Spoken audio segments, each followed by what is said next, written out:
오늘은요, 태풍 때문에 지금 주변이 지금 어지럽습니다. 조금 날씨도 그렇고요.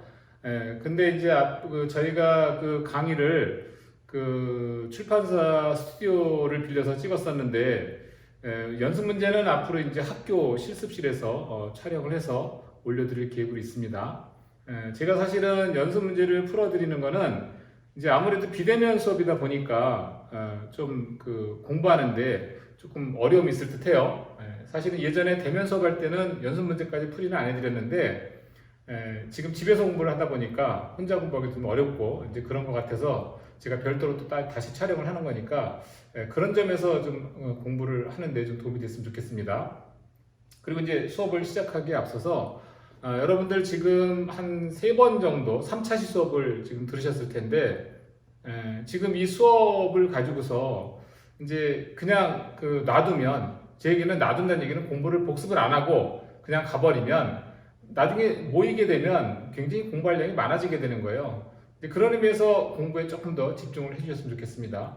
아시다시피 이 중에는 이제 공무원 시험 볼 친구들도 있고, 또는 뭐 시설관리사 면허를 따서 나중에 사업할 친구들도 있고, 또는 취업할 친구들도 있을 텐데, 이 위험물 수업은 제가 누누이 얘기한 바와 마찬가지로 공무원 시험에서도 되게 중요하고 또 취업할 때도 상당한 비중을 가지고 있는 과목이에요. 공부라는 것이 좀 낯선 용어가 있으면 좀 하기 싫어져요. 근데 자꾸 익숙해지면 그때는 좀 편해집니다. 그러니까 좀 낯선 용어가 나올 때는 그때 암기할 건 암기하시고 이해할 건 이해하시고 이렇게 하시면 좋을 것 같습니다. 여러분 누구나 다 성공하고 싶죠. 누구나 다 성공하고 싶지만 성공하고 싶다고 해서 다 성공하는 건 아니에요. 자, 제가 오늘은 이런 말씀을 드릴게요. 자, 하루는 24시간입니다. 하루 24시간이라는 시간을 어떤 사람은 24시간처럼 이용하는 사람이 있고, 어떤 사람은 24시간을 48시간처럼 활용하는 사람들도 있어요. 또는 어떤 사람은 24시간을 달랑 8시간 또는 10시간으로밖에 활용 못하는 사람들도 있습니다. 여러분들은 어떤 사람이 되겠어요? 어떤 사람이 성공할 것 같아요? 자, 24시간을 최대한 활용할 수 있는 사람이 성공하겠죠.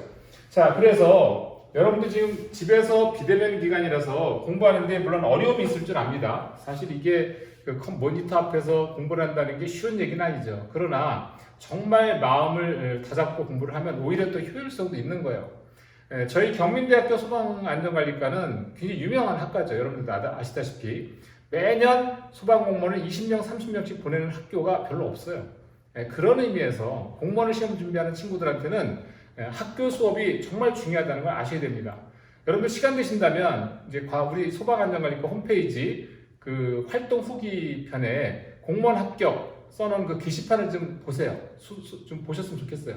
거길 보시면 졸업한 선배들이 학교를 다시 돌아가고 싶다 이런 얘기들을 많이 합니다. 왜 그런가 한번 잘 보시면 이제 학교 다닐 때 열심히 안 하고 있다가 막상 이제 닥쳐서 공무원 시험 보려고 이제 노량진 학원이나 이런 데 가는 경우가 있단 말이에요. 근데 가보니까 학원에서는 학교에서처럼 이렇게 자세하게 가르쳐 주질 않거든요.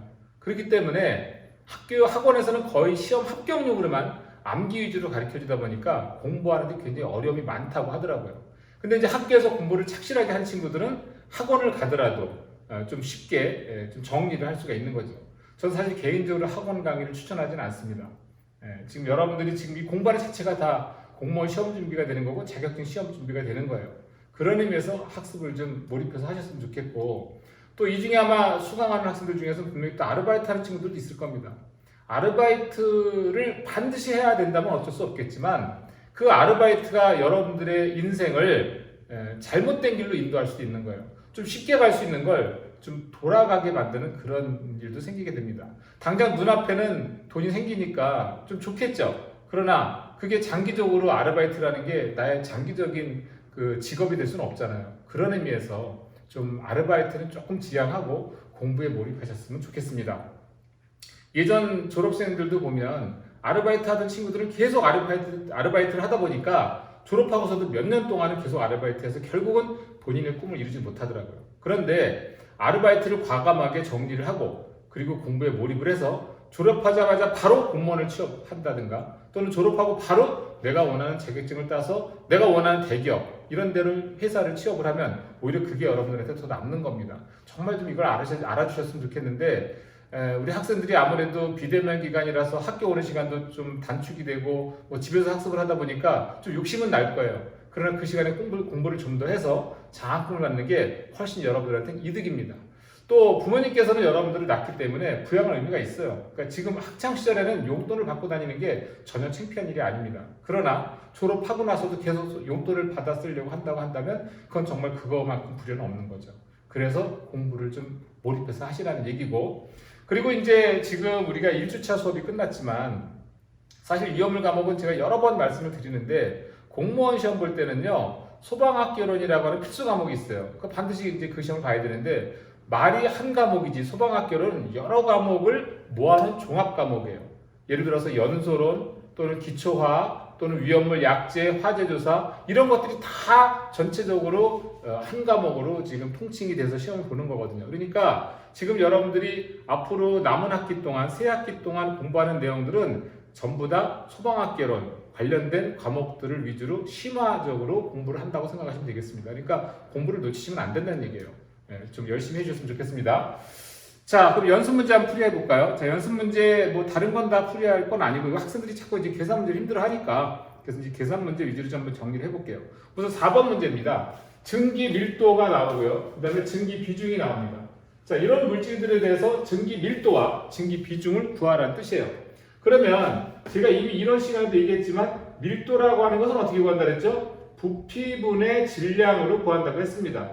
그런데 문제에서는 뭐예요? 증기 밀도를 구하라고 하고 있잖아요. 증기 밀도. 증기 밀도라고 하는 것은 기체의 밀도를 구하라는 거예요.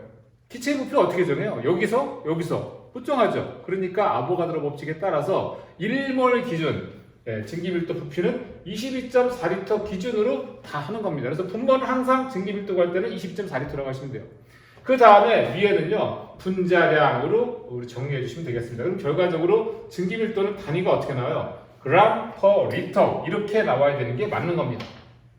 자, 그 다음에 증기 비중이라고 하는 것은 제가 이론 시간에 말했지만 비교되는 기준되는 물질이 뭐라고요? 공기입니다. 그래서 공기의 밀도분의 증기의 밀도가 되는 거예요. 그럼 여기서도 마찬가지. 공기의 밀도는 어떻게 이고요? 공기도 역시 기체죠. 그러니까 분모는 어떻게 된다고? 22.4리터가 된다고. 그리고 공기의 분자량, 평균 분자량 28.84g 또는 29, 1몰당 28.84g. 그 다음에 우리가 구하고자 하는 증기의 밀도도 역시 마찬가지로 22.4리터 분의 역시 분자량 이렇게 계산하시면 되는 거예요.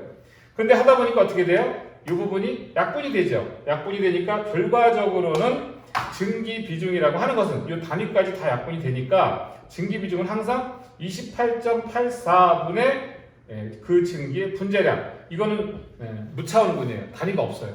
그래서 중요한 건 증기 밀도는 그램 퍼 리터라고 하는 단위가 있는 거고 증기 비중은 단위가 없다는 것. 이걸 좀 꼭 기억을 하시기 바랍니다. 시험 볼 때 증기 비중에다 단위를 쓰면 그건 틀린 답이 되는 거예요. 또 증기 밀도에다 단위를 안 썼다. 그것도 역시 틀린 답이 되는 겁니다. 자, 볼게요. 그럼 첫 번째 문제는 물이라고 했는데 물은 H2O라고 쓰는 거 다 아시죠? 두 번째 문제는 에틸알코올 또는 에탄올이라고 하는 겁니다. 화학식 C2H5OH 암기하세요. 이런 거는.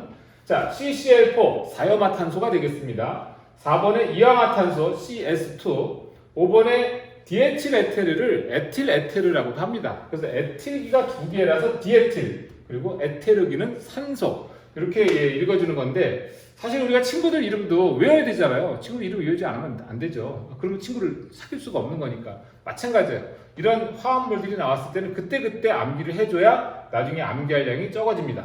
자, 우선 증기밀도 구해볼게요. 자, 물의 증기밀도. 물의 우선 분자량부터 계산해야 되겠죠. 분자량 계산 한번 해보겠습니다. 자, 물은요, 수소가 1자리가 2배 있는 거고 산소가 16입니다. 합이 얼마예요? 18g/몰이 바로 분자량이 되겠습니다. 자, 에탄올 같은 경우는 탄소가 12자리가 2배 있는 거고 수소는 1자리가 5배 있는 거고 산소 16, 수소 1 이렇게 합해주게 되면 에틸알코올 같은 경우에는 분자량이 46g/몰이 되겠죠. 이렇게 계산하는 겁니다.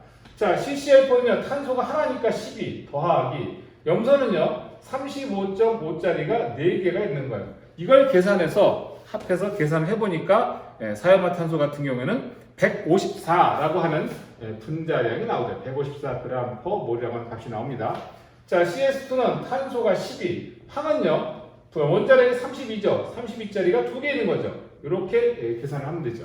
그래서 64하고 12 더하면 76g/몰이라고 하는 값을 구할 수 있는 거고, 에틸에테르 같은 경우에는 탄소가 2개니까 12 곱하기 플러스 수소가 1자리가 5개 더하기 산소가 16 다시 똑같이 12 곱하기 2 플러스 그 다음에 1 곱하기 5 이 값을 계산을 해보면 에틸에테르는 얼마가 나오나요? 74g/몰이 나오는 겁니다.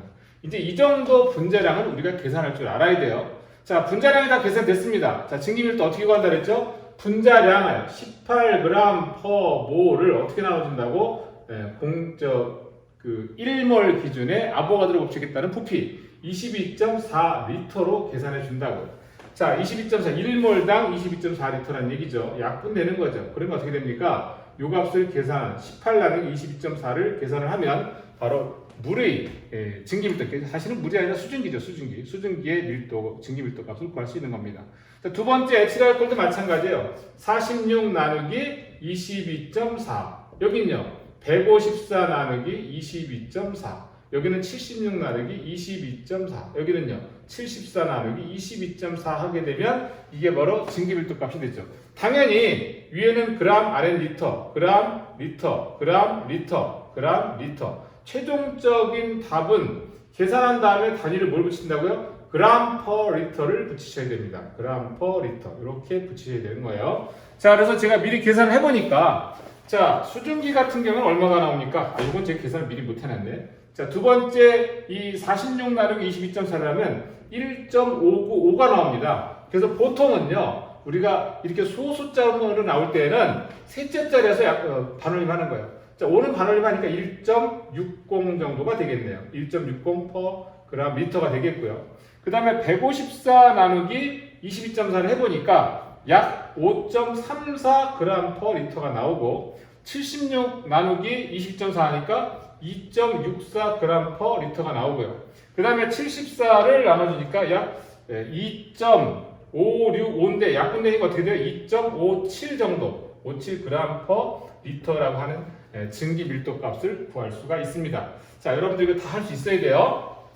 자, 그래서 지금 저하고 되게 자세하게 했죠. 우리가 분자량 구하는 것까지. 제가 분명히 복학생들을 위해서도 그렇고 1학기에 일반학을 열심히 안 한 친구들을 위해서도 그렇고 제가 분명히 좀 자세하게 해드린다 그랬어요. 공부가 이미 되어 있는 친구들은 그냥 다른 친구들을 위해서 조금 양보를 해주시고. 자, 5번 문제 보겠습니다. 이제 5번 문제에서는요 이 말이 빠졌네요. 문제에서 1kg의 CO2라는 말이 들어가야 됩니다. 1kg의 CO2 가스의 밀도를 구하시라고 그랬어요. 자, 이거는요 제가 부피라고 해서 바꿔줄게요. 문제를. 사실 밀도 구하는 문제보다는 부피를 구하라는 문제가 더 많이 나오기 때문에 우리가 이제 그 이산화탄소라고 하는 소화약제가 공기 중에 방출이 됐을 때 그때 부피는 얼마나 차지할까 이런 문제가 기사 시험이나 또는 공무원 시험에서도 꽤 많이 나오거든요. 자, 그러면 이거는 PV는 nRT라고 하는 이산기체 상태 방정식 기억하십니까? 자, 여기서 n이라고 하는 것은 분자량분의 무게로 바꿔서 얘기할 수 있죠. 자, 최종적으로 부피는 어떻게 돼요? 부피는 P를 넘기게 되면 PM분의 WRT가 될 거고요. 자, 무게가 얼마라 그랬죠? 10의 3승 g이 되는 거고 기체상수 R값은 0.082 리터 ATM per 켈빈 몰이 될 거고요. 근데 온도는요 0도라고 했으니까 절대 온도로 환산해 주게 되면 이렇게 계산해 주면 되죠. 압력은 1기압이라고 했고 그 다음에 분자량은 CO2니까 44g/몰이 될 겁니다. 자, 그러면 여기서 기압, 그 다음에 몰, 켈빈, 그램 다 지워지고 나서 뭐만 남아요? 리터만 남게 되죠. 그래서 계산해 보니까 509.05리터라고 하는 값이 나오게 됩니다. 이렇게 여러분들이 구해주시면 되겠습니다. 자, 7번 문제 보겠습니다. 제가 분명히 섭씨 온도를 화씨 온도로 바꿀 때는 섭씨 온도에다가 1.8을 곱해서 32를 더하는 게 화씨 온도가 된다고 했고요. 그 다음에 절대 온도가 되려면 섭씨 온도에다가 273.15를 더해주면 켈빈 온도가 된다고 했습니다. 이 공식에 착안을 해서 첫 번째 문제 자 볼게요. 100도씨, 섭씨 100도입니다. 얘를 화씨 온도와 켈빈 온도로 바꾸라고 합니다. 그럼 화씨 온도를 바꾸려면 어떻게 된다 그랬어요? 자, 1.8, 100 곱하는 거죠. 더하기를 32 해주게 되면 이 값이 바로 212 화씨 온도, 화씨 212도가 되는 거고, 켈빈 온도는요. 자, 100도라 그랬잖아요. 섭씨 온도가 273.15를 더해주게 되면 373.15 켈빈 이렇게 구할 수가 있습니다. 자, 그 다음에 3번 문제 볼게요. 3번. 2번은 여러분들이 해보시고요. 300 켈빈이라고 주어졌습니다. 300 켈빈. 2번 문제 같은 경우는 1번과 똑같이 이제 섭씨 온도로 주어진 거니까 3번 문제 300 켈빈. 그러면 얘를 먼저 섭씨 온도로 바꿔줘야 되겠죠. 섭씨 온도로 바꿔주려면 어떻게 돼요? 300 켈빈에서 얼마를 빼줘야 되는 거야? 273.15. 이거를 더해줘서 켈빈 온도가 된 거니까 이 값을 계산을 해보니까 26.85도씨라고 하는 섭씨 온도가 나오게 되죠. 섭씨 온도 구했습니다. 화씨 온도는요, 여기다가 26.85에다 얼마 곱한다고요? 1.8을 곱해서 32를 더해주면 되는 거니까 이렇게 계산해 보니까 80.33 화씨 온도 80.33도라고 하는 것을 우리가 구할 수가 있습니다. 연습 문제 1번도 우리가 좀 짚고 넘어갈까요? 1번 물질을 분류하는 거. 물질 어떻게 분류한다고 할 수 있다 그랬죠? 복습하는 겁니다. 자, 모든 물질은 순물질과 혼합물로 나뉜다고 했고요. 자, 그 다음에 순물질은 다시 어떻게 되죠? 단체 그리고 화합물로 나뉜다고 했습니다. 기억하셔야 돼요. 단체는 다른 말로 하면 뭐예요? 엘리먼트, 원소라고 했죠. 엘리먼트, 원소 또는 호전소 물질. 화합물은 컴파운드 이렇게 얘기했었죠.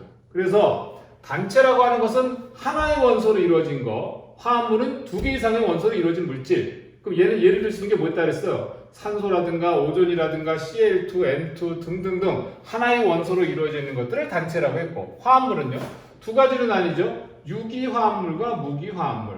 자, 유기화합물하고 무기화합물 차이 뭐라 했죠? 유기화합물은 바로 탄소화합물이라고 했고요. 무기화합물은 탄소가 없는 화합물을 무기화합물이라고 했습니다. 기본적으로 화합물이라고 하는 것은 두 개 이상의 원소로 이루어진 순물질이라고 했단 말이에요. 그러니까 예를 들면 자, CH3OH 또는 Na 또는 자, 이런 경우가 있을 수 있고요. 그 다음에 CH3Al 뭐 이런 것 등등 두 개 이상인데 탄소가 있단 말이에요. 이렇게 탄소가 이렇게 있는 것들을 우리가 유기화합물. 자, KClO4 또는 NaH 같은 거 이런 것들은 뭐예요? 3개 이상이지만 2개 이상이지만 이 중엔 탄소가 없다는 얘기죠. 요 물질의 분류가 조금 잘 안 되시는 분들은 다시 한번 1차시 강의 가서 물질의 2차시인가요? 아무튼 물질의 분류를 다시 한번 설명을 들으시기 바랍니다. 자, 혼합물은요. 자, 균일 혼합물이 있다 그랬고 그다음에 불균일 혼합물이 있다 그랬어요. 그래서 이 혼합물의 경우에는 순물질과 순물질 A와 순물질 B를 더해준 게 바로 혼합물이 된다고 했습니다. 균일하게 섞여 있으면 균일 혼합물, 불균일하게 섞여 있으면 불균일 혼합물. 예를 들어서 설탕물, 소금물 이런 것들은 균일 혼합물, 흙탕물이나 피자 같은 것들은 불균일 혼합물이라고 했습니다. 자, 이렇게 해서 물질의 분류, 바로 연습 문제 1번 문제에 대한 얘기죠. 그래서 각각의 예까지 같이 들어서 설명을 간단하게 드렸습니다. 자, 계속해서 9번 문제. 인화성 액체인 사료위험물은 아직 여러분들이 사료위험물이 뭔지 아직 기억이 안 돼 있을 거예요. 2장 가면은 이제 위험물 분류하는 것까지 다 할 텐데 위험물은요 전체적으로 화학물질 중에서 대통령령이 정하는 인화성 또는 발화성 등의 물품을 말하는데 그 여러 가지 위험물들을 6개로 나눴어요. 분류를. 그래서 그 중에 네 번째 사료위험물이 뭐냐면 인화성 액체입니다. 인화성 액체. 자, 사료연물은 일반적으로 비중이 1보다 작다. 이 얘기는 뭐예요? 물보다 가볍다라는 뜻이 되는 거죠. 그러면 만약에 사료연물로 인해서 불이 났을 때 휘발유 같은 거 생각하시면 돼요. 휘발유에서 불 났습니다. 물 뿌렸어요. 어떻게 돼요? 물이 휘발유보다 무겁고 휘발유는 가볍죠. 그러니까 물이 그 휘발유 밑으로 내려가서 결국은 오히려 화재를 확산시키는 그런 역할을 할 수 있게 되는 거예요. 자, 이를 이용하여 물을 사료연물 소화약제로 사용할 수 없는 이유. 금방 말씀드린 것처럼 물은 이 사료연물 인화성 액체보다 대부분 다 무겁단 말이에요. 물이 더 무거워요. 그러니까 불이 났을 때 물을 뿌리면 물이 어떻게 돼요? 바닥으로 가면서 불을 갖다가 움직이게 하는 결국은 화재를 확산시키는 그런 요인이 될 수 있기 때문에 물로 소화할 수가 없다는 얘기입니다. 그래서 보통 이제 사료연물 같은 경우에는 폼 같은 걸로 끄죠. 그 폼 같은 걸 덮어서 공기 중에 산소를 차단을 해서 질식 소화를 하게 되는 겁니다.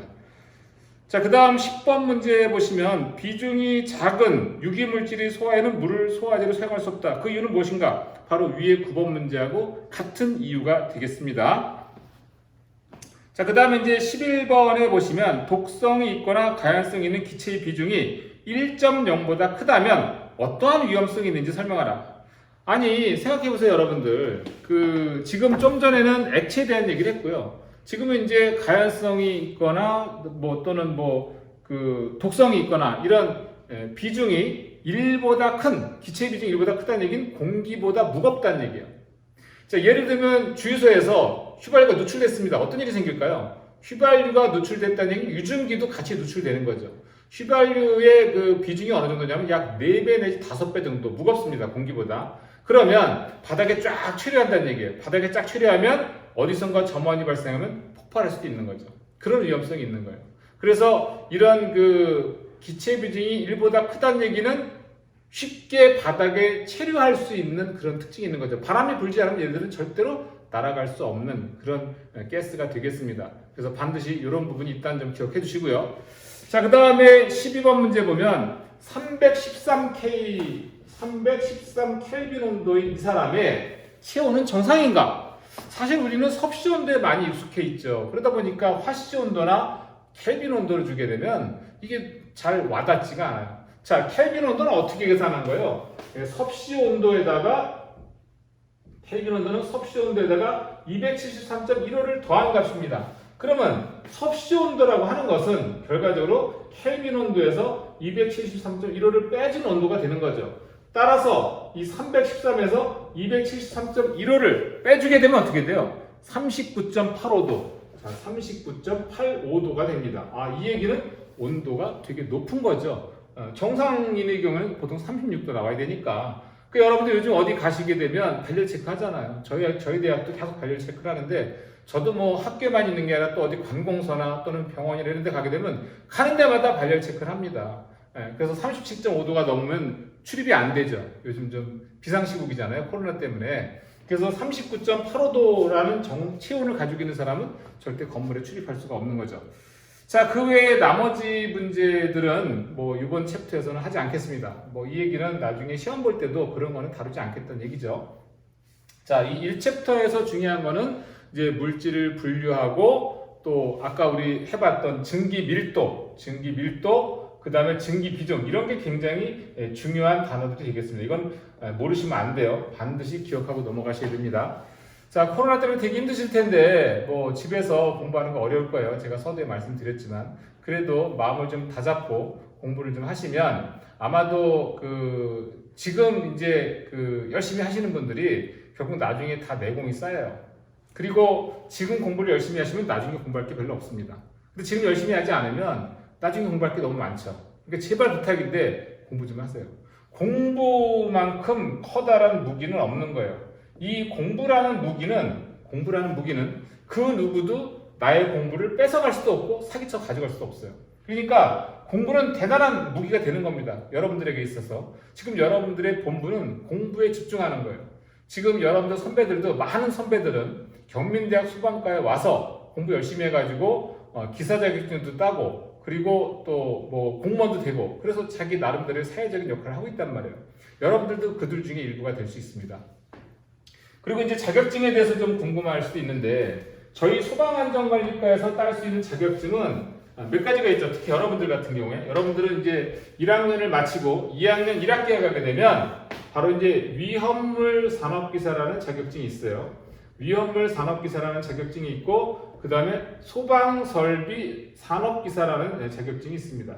이건 이제 기계 분야가 있고 이건 전기 분야가 있죠. 그래서 총 딸 수 있는 게 3가지 정도 자격증이 있다고 보시면 되겠습니다. 자, 근데 이제 자격증마다 특징이 있어요. 이 중에 어떤 걸 따더라도 여러분들이 2년의 경력을 갖게 되면 그때는 기사, 소방설비 기사를 딸 수 있어요. 시험 볼 수 있어요. 이제 전공심화 과정 3, 4학년을 통하게 되면 바로 그런 자격을 이제 취득하게 되는데, 자, 위험물 산업기사는요, 사실 땡정하게 얘기하면 취업할 때 별로 도움이 안 됩니다. 왜냐하면 위험물 산업기사 가지고서 취업할 수 있는 데가 그렇게 많지는 않아요. 위험물 산업기사로 취업할 수 있는 데는 석유화학 회사 같은 데는 좋아요. 그러나 그 외 나머지 소방 설계업체, 점검업체, 공사업체 이런 데서는 이걸 특별히 요구하지는 않습니다. 그러니까 내가 만약에 소방 설계업체나 점검업체나 이런 데 가고 싶다. 그런 사람들은 당연히 소방설비 산업기사 기계나 전기를 따야 돼요. 근데 이제 시험의 난이도로 보게 되면 시험의 난이도로 따지게 되면 위험물 산업기사가 가장 낮아요. 제가 볼 때는 자 시험의 난이도로 따지게 되면 소방설비 산업기사가 10일 때 전기가 한 7이고요. 위험물 산업기사 5밖에 안 돼요. 난이도가 제일 떨어져요. 그런데 이 위험물 산업기사를 따도 2년 뒤에는 소방설비 기사를 딸 수 있고 소방설비 산업기사 기계를 따도 2년 뒤에는 소방설비 기사를 시험 볼 수 있는 거예요. 그래서 그럼 왜 위험물 산업기사를 공부를 해야 되느냐? 이 위험물 산업기사의 내용 자체가 소방공무원 시험 문제 소방학개론에서 차지하는 비중이 굉장히 커요. 위험물 산업기사를 공부하다 보면 소방학개론의 거의 한 60-70%가 중복이 됩니다. 그러니까 내가 만약에 소방공무원의 뜻이 있다 이런 친구들은 위험물 산업기사부터 먼저 시험을 쳐서 취득을 하고 그리고 나서 이제 2학년 2학기 때 가서 이런 기계나 전기를 따면 좋습니다.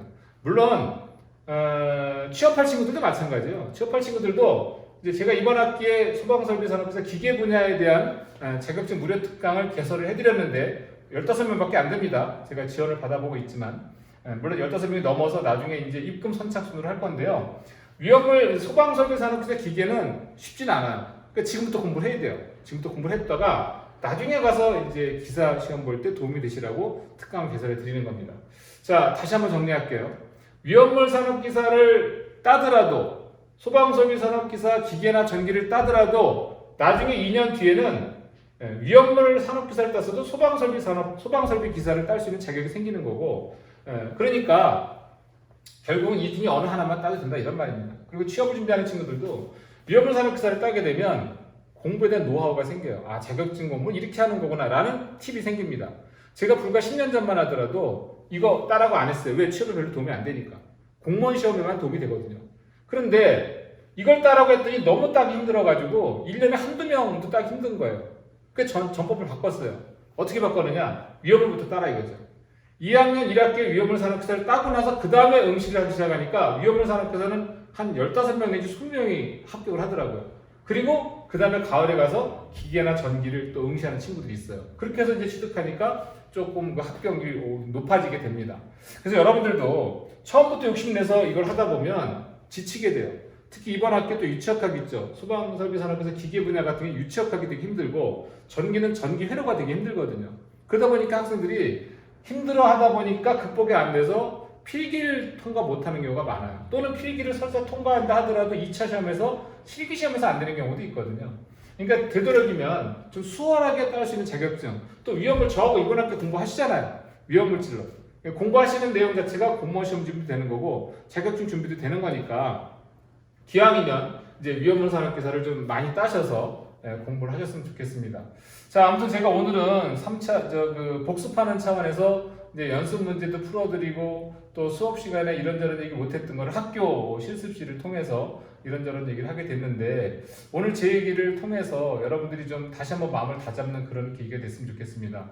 이게 기회라는 거는 여러 번 오는 게 아니에요. 또 인생은 연습이 없어요. 한 번 지나가고 난 인생은 돌아오지 않는 거예요.